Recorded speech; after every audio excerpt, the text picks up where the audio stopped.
All right. Call to order. Whatcom Transportation Authority Board of Directors meeting for Thursday, February 6th, 2025. Can we start with roll call, please? Okay, Donovan. Here. Good morning. Hawkinson. Here. Cortez. Here. Lautenbach. Here. Lillyquist. Here. Do we have Mayor Lund? Good morning. Good morning. Thank you. Sadhu. Looks like is with us on Zoom. Okay, and Stewart. Here. Here. Williams. Here. And Darwin. Present. Thank you. All right, thank you. We have a quorum. All right, moving on to item C, we're going to do an executive session. Jen is gonna read that so I don't screw it up. 15 minutes. Okay. The board will now meet in executive session to consider site selection or the potential acquisition of real estate as allowed by RCW 42.30.1101B. The board will be in executive session for approximately 15 minutes until about 8:19. And the board is not expected to take further action on this matter following the executive session. Okay, thank you.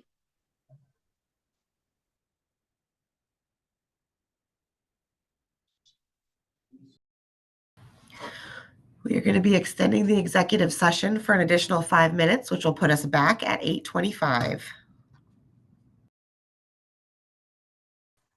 All right.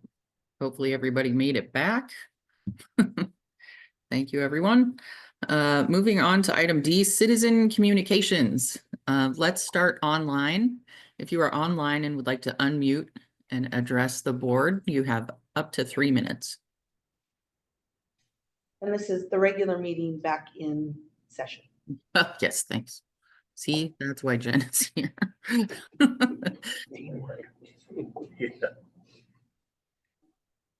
All right, I see no one unmuting.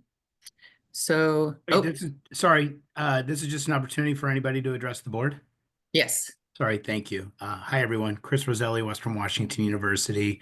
I just really wanted to take a brief moment to say, first of all, Les, thank you so much for meeting with us and for being such a great partner. I've worked a lot with a variety of folks with WTA. Today's a great example of where Western is really fortunate to have such a great transit authority in our community, to be able to get folks to and from their places, to be able to get to Western and their jobs. I know it's a real valuable partnership. I know Western also provides dollars to help support those efforts as well. But anyway, I just wanted to say thank you all on behalf of the university. We're very fortunate to have the partnership that we have with you all. Thank you. Thank you. Everyone on staff says very nice things about you. I pay them off. Thanks. That's a revenue stream.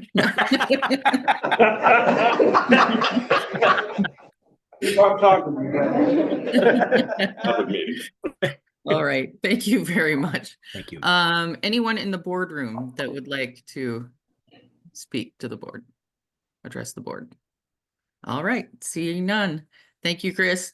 Moving on to item E, board action. E1, consideration of resolution number 357-25, renewing the delegation of authority to the general manager. Yes, thank you. This is Les. Want to thank the board for doing this a few years back. The delegation has been super helpful in defining roles and responsibilities. It's an evolving document as each year we tend to find something else that we should add, include, and clarify. And so there's three recommended housekeeping revision, or well, I don't know housekeeping, but 3 additions to this one. One is a clarification. The general manager's monetary authority, which isn't changing, which has been 150. It was kind of buried in there, and so we thought pull it out, put it into the front, so it's very clear where that is, because it's defined or it's used throughout the document. The other 2 are a little more substantive.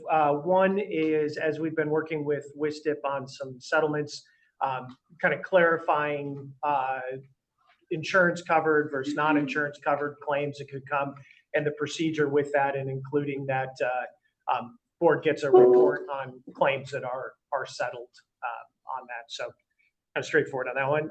And then the last one, the Van Grant's experience last year made it clear that in here was not a surplus property for personal property. And so trying to clarify personal property, and that the board has the ultimate authority for declaring surplus, except for items under $2,500, which was just a number picked to be de minimis based on researching with MRSC and others. So those are kind of a quick overview of the three proposed revisions in there. They are in track changes format, so hopefully it's easy to see.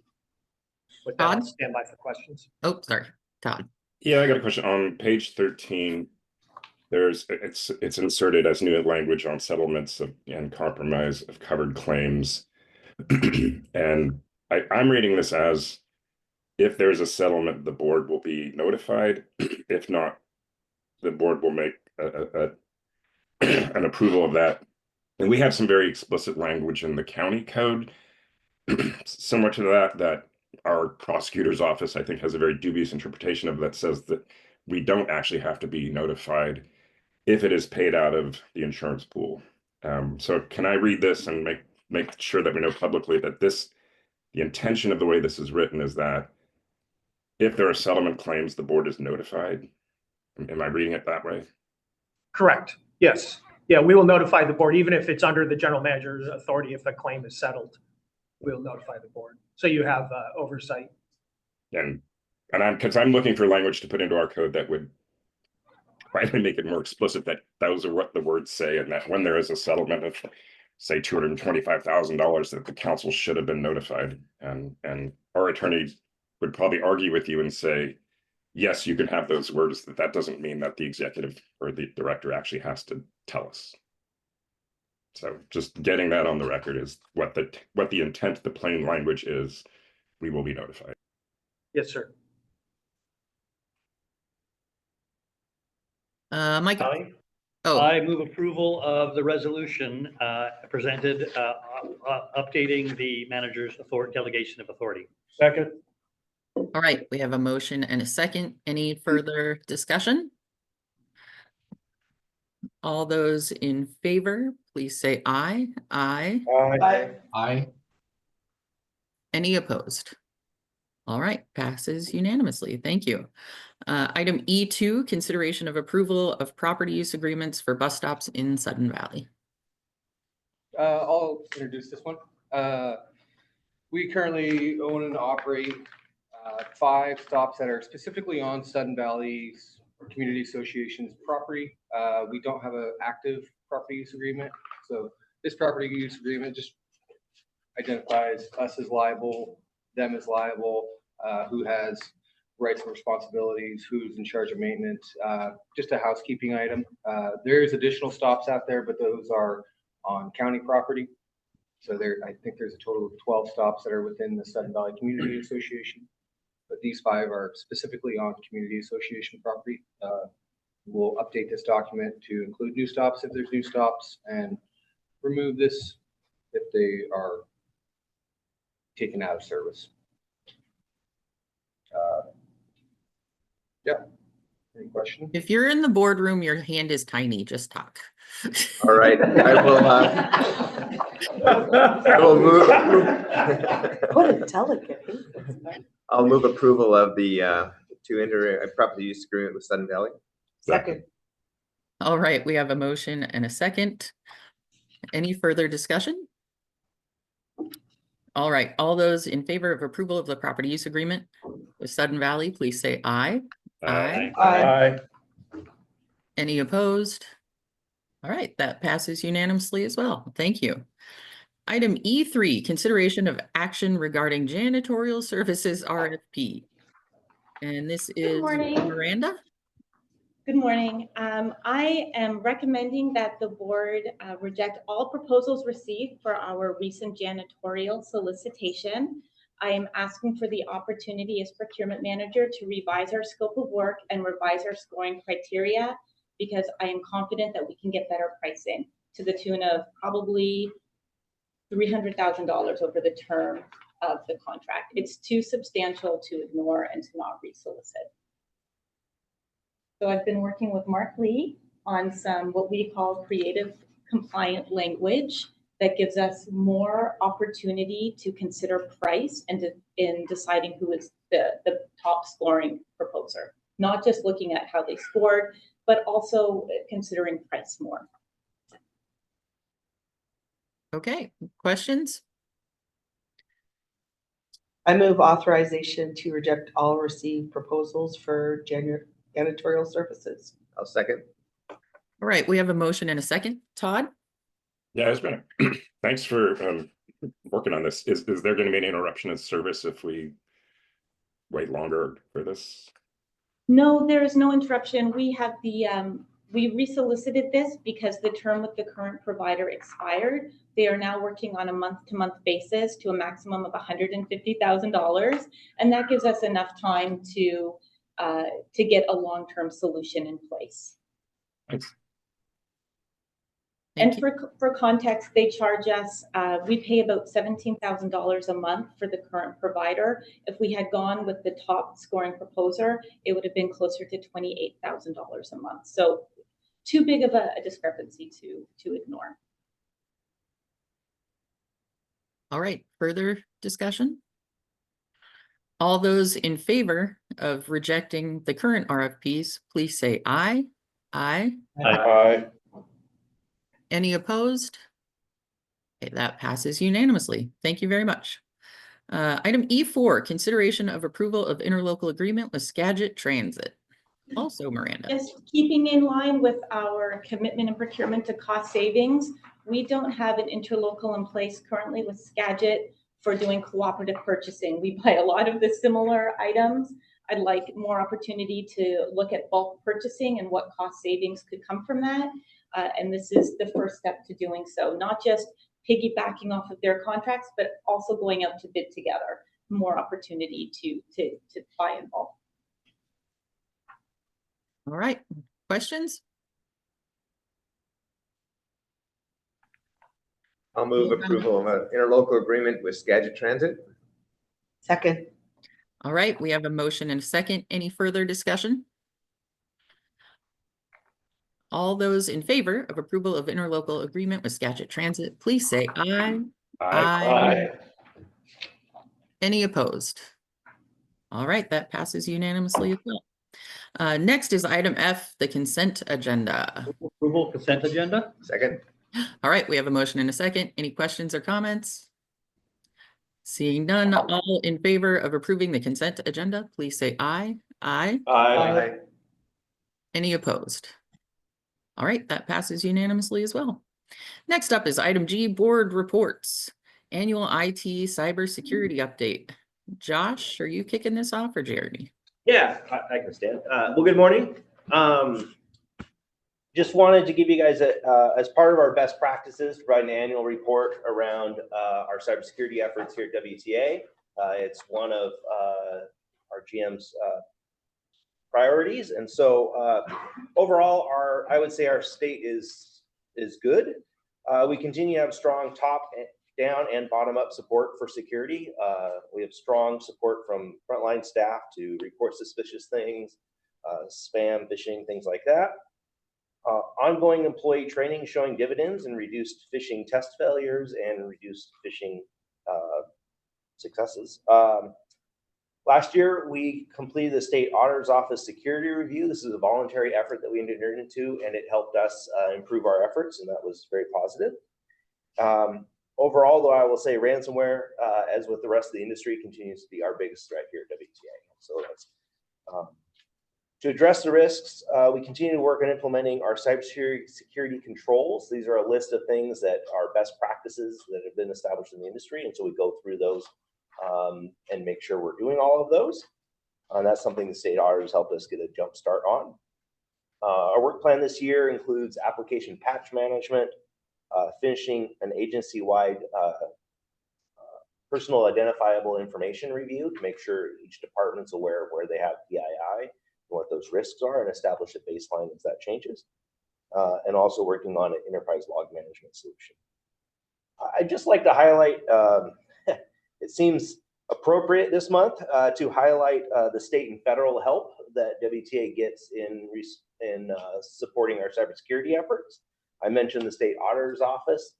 We also work some with the, there's some support out of the state CIO's office, as well as at the federal level. We're able to take advantage of a number of services that CISA, the Cybersecurity and Infrastructure Security Agency, as well as FEMA and some others. In fact, there's a grant we're hoping to apply for later this year from FEMA and the state, if FEMA still exists, that we'll try and get to. So we are able to take advantage of a number of keen opportunities through those agencies as they're currently set up.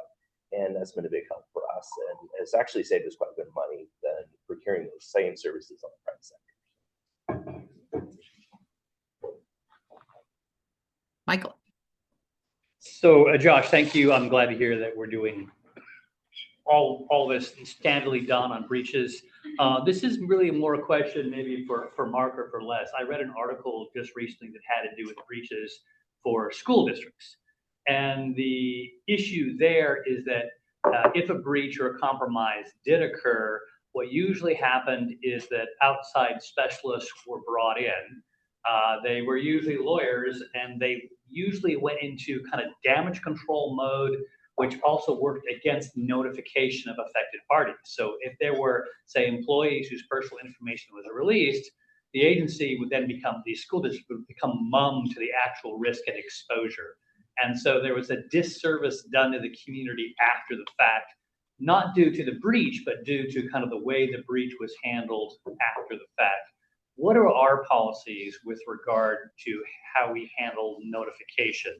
Because the tension there is between the agency not wanting to increase greater liability, but then the sort of like moral obligation to at least notify the affected parties. Yeah. What are our policies in that regard? I don't know that we have a specific policy, but we do have an incident response plan that works to address those things. And we've had some experience with this, both Mark and Les and I through when we had our public website breach. We engaged a third party where their lawyers, and definitely experienced that sort of difference between private sector and public sector response. And Mark was helpful in us navigating that. I think there's a couple things at the high level. We do have state guidance and state requirements. So the state does require, in most instances, that we notify the public and notify them of certain things. There's also some legislation potentially moving through that might tighten the window on that. I'm not sure that's a great idea, because one of the challenges we often have is it takes time to figure out what the actual impacts are. But I know that, and in fact, we dealt with another breach or another security concern last year where we did lean on the side of notification, where we really didn't think we had a risk, but we wanted to communicate that out and let people know about that. And that was around our some bank routing information that got shared with a third party that didn't need it. And so I think we have a history of leaning on notification. And being, that's totally required. To provide notification if personal information is released. Well, some of the language was, it was crafty, vague. There has been network anomalies that may have led to exposure of sensitive information. And it leaves the parties going, well, was my information released or was it not? So the language is so careful sometimes that it leaves the affected parties in doubt. Yeah. And I think that's what so they need the statutory requirement for notification, but in a vague way. That hasn't been our practice. Yeah, that's nice to hear. I'll say our guiding principles are teamwork, trust, and transparency. And so we filter things through that in our actions through that. And I think having our own, like in the last couple of instances, our own legal counsel participating in that process and not just fully outsourcing that has benefited us. Very reassuring. Thank you. Mayor Lund? Thank you for this. I think all of this was appropriate for this session. I just wanted to share that if you ever wanted to pass along a specific finding from the state auditor, or potential future direction to create an enhanced security for WTA, that we do that in executive session. So I think this is a topic that merits some executive session discretion. And we do, under the statutes, have some ability to do that. I think we have to, so if there's specific topics though, please let Les know. And we can make sure we incorporate that into future agendas. Right. Further discussion or questions? Thank you so much. Moving on. Before we jump off, just really want to thank Josh and Jeremy for leading the effort. But I also want to just point out that thanks go to the entire WTA staff, because as Josh said, it's got to be top down and bottom up, and everybody's got to take responsibility for it. And everybody does take responsibility. We have annual training requirements. We have fishing exercises and things of that nature. And people do a great job. And so it's a cultural thing here. And I really appreciate that. But Josh and Jeremy set the tone. Appreciate it. So thank you, Allie. Thank you. All right, G2, fourth quarter 2024 performance report. Tim Wilder. Don't have a specific presentation for you, but I'm happy to come up if you have any questions. We can't hear you very well. Okay. Yeah. Just to be closer to the mic. No presentation, but I'm here to answer any questions. I have one question. I guess looking at the charts, because of the COVID-19 thing, should we do a 10-year look back so we have a comparison? Otherwise, I mean, it looks really good, but we know. No. That's That's a benchmark. Or at least throw 2019 in there. Like, I'm just thinking maybe a 10-year look back for the next 5 years so that we can compare to pre-pandemic. If you do look at the first quarter, though, the first quarter is pre-pandemic. Well, you look right here, you see that something happened. Yeah. You're not going to see it next year once the quarter's done. Exactly. True.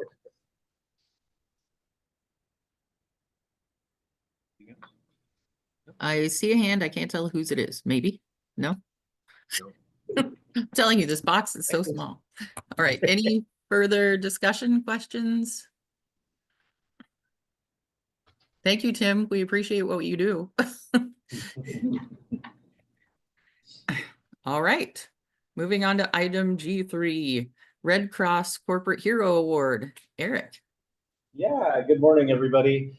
Before I get to the Red Cross Corporate Hero Award, I did want to make it just to let everybody know on the board that after 35 years of serving WTA, our paratransit manager, Shelly Davis, who I think many of you had a chance to interact with in your role, she retired at the end of January.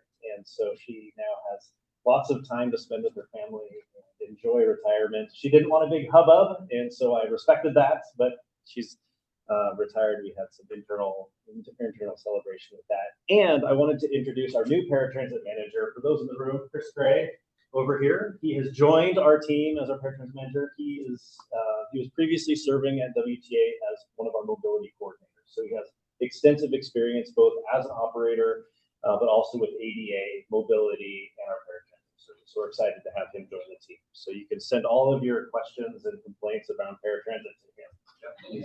He's here for that. As everybody knows, one of the core elements of the WTA mission is to enhance our community by providing safe, reliable, efficient, and friendly service.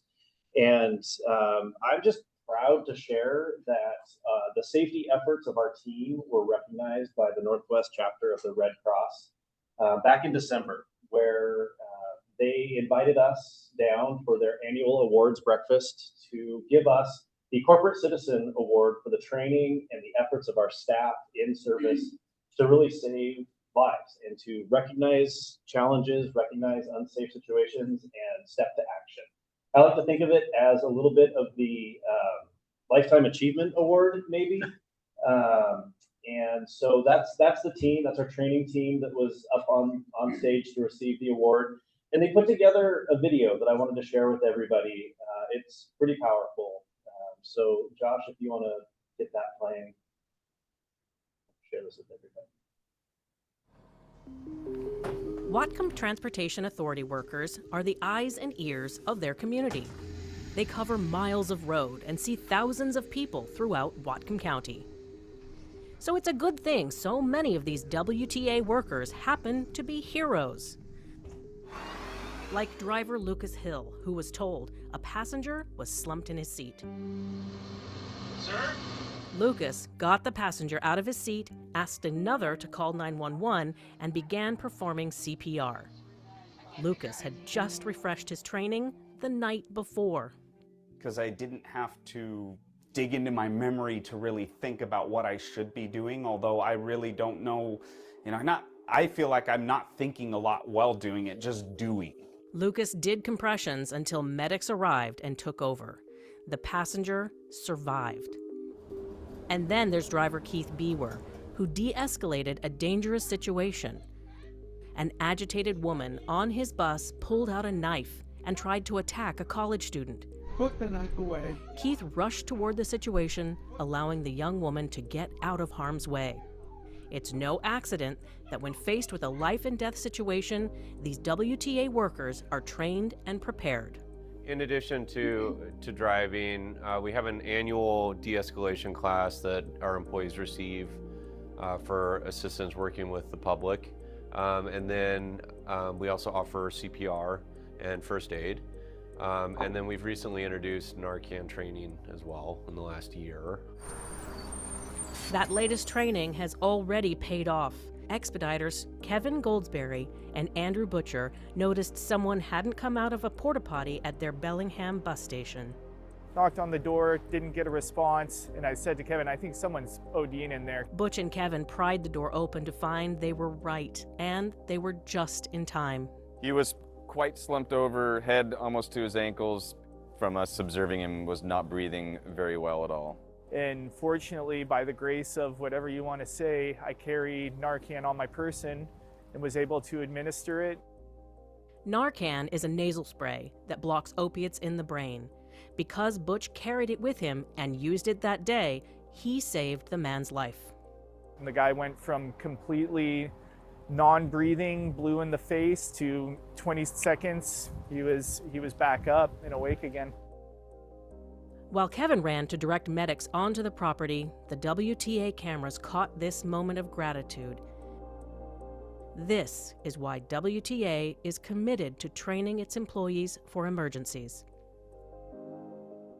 Transit operators are in the community, taking folks to the grocery store, to college, but they're also ready and have that capacity to serve and to help when emergency strikes. We're out there looking out and paying attention and really doing what's right. Driver Pat Brown did what was right when he saw this tiny little girl toddling on a busy road with 5 lanes of traffic during rush hour. He jumped off his bus and scooped her up and out of danger. Help out if you can. I mean, that if people took a more active role in helping each other, the world would be a better place. I know it sounds kind of corny, but it is true. Whatcom County is a better place because WTA workers are equipped and encouraged to be the heroes that they are. We've been, fortunate to have so many strong employees who are able to draw on that training and use it and do what was right.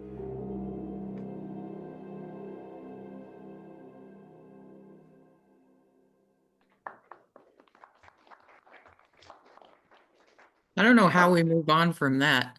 Mary? That's why it was the last agenda item. As someone who is very involved in emergency management all my life, I congratulate the WTA for this, for your training. And these are a few cases. I'm sure there are many, many more. And I think the community is well served by your drivers and your personnel.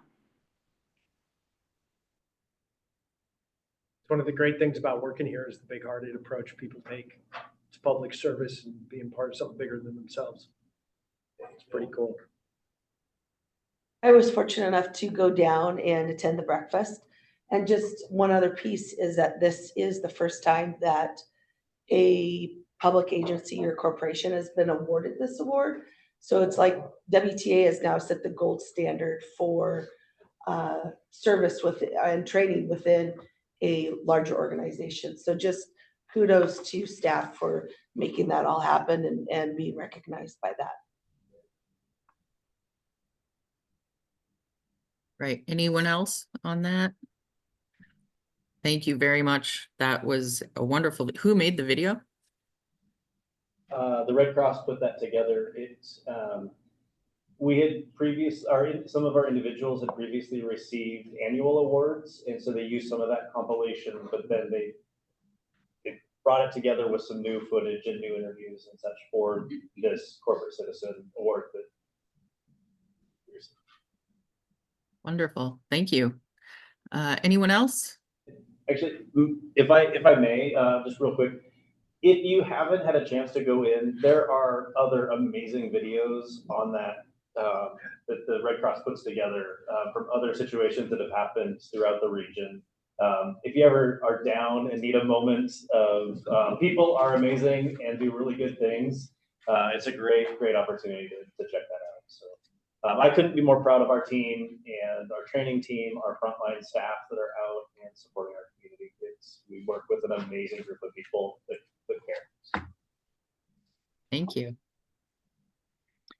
And, just along those lines under other business, I just want to say thank you to the ops soups and everybody working so hard, dispatchers, expediters with this snow event that's been going on.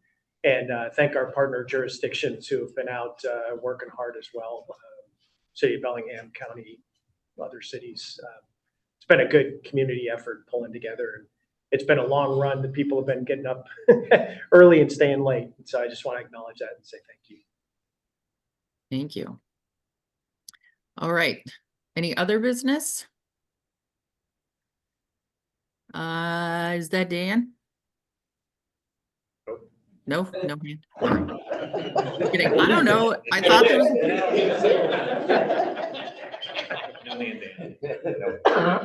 Okay. Announcements. We are adjourned. Thank you, everybody. Stay warm out there.